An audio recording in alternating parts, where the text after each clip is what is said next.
My name's Nick, and today we're going to be building a steel hearth. It's going to go into a teepee. It's pretty much just going to be a box that we're going to fill with sand and build a little fire on. The really cool thing about this build is it's going to allow me to show you kind of the basics of finishing, sealing, and staining a piece like this to make it look really high-end and quality. So if you like this kind of content, please hit that subscribe bell and give this video a like. It really helps me out. And yeah, let's get right into it. Okay, so here we are, and we've already cut out all four sides of this square that we're going to be doing. So we're just grinding off all of the burrs and cleaning up those joints so that when we put them together, they don't really have any big gaps or anything in them. I had to cut these by hand because they were a little bit too big for my miter saw, but as you can see as I'm putting them together here, it's not really a big deal. The cuts were pretty accurate.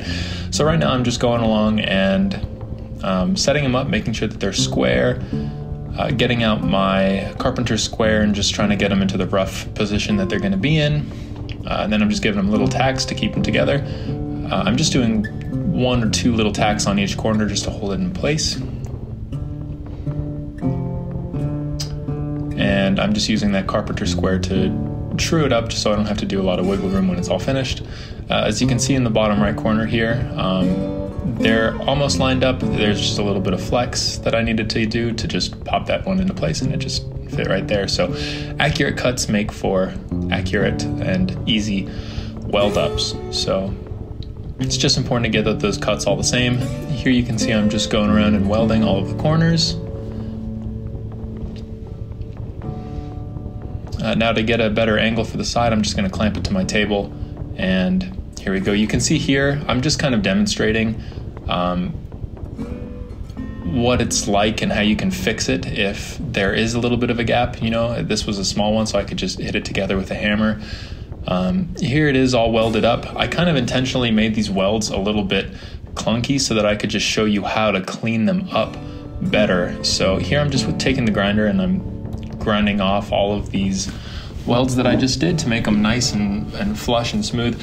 So it doesn't really matter what kind of welds you do on these corners here, because this piece isn't supporting anything. It's not structural or anything like that. So you're just looking for your welds to be attractive. So as you can see here on the corner, there's a little bit of porosity, but we're just going to fix that by blackening it up. Here's the solution that I use. It's a Jack's chemical company. It's a steel blackener.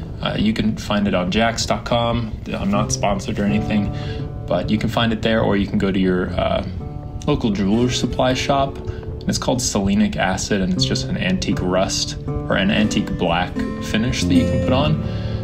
It goes on with a Scotch-Brite pad. The Scotch-Brite just helps it kind of rub into the pores of the metal, and it just takes a little while to do its work. It's almost instant, as you can see here, but it takes a little bit of time. And then before it's completely dry, you should wipe it off with just a clean rag, and that'll prevent it from discoloring the metal, which can happen if you leave it on for too long. You kind of turn the metal brown, but if you just wipe it off, it's okay. As you can see here, it's been a couple minutes and the metal's actually turning a little bit green. That's okay. We're gonna put our clear coat on, and that's a mix between this anti-rust armor and flood penetrol. You can just use the flood penetrol. I do that all the time, but the combination of the two really works well. You can do a half and half mix of both of these together. And I usually just use the penetrol, but since this is going to be outside, I'm going to use a mix just so it keeps its luster for a little bit longer. There's the viscosity that you're going to want to have. It's pretty watery when you're all finished. And as you can see here, as I'm applying it, the greenish color is going away and it's turning back into that rich antique black.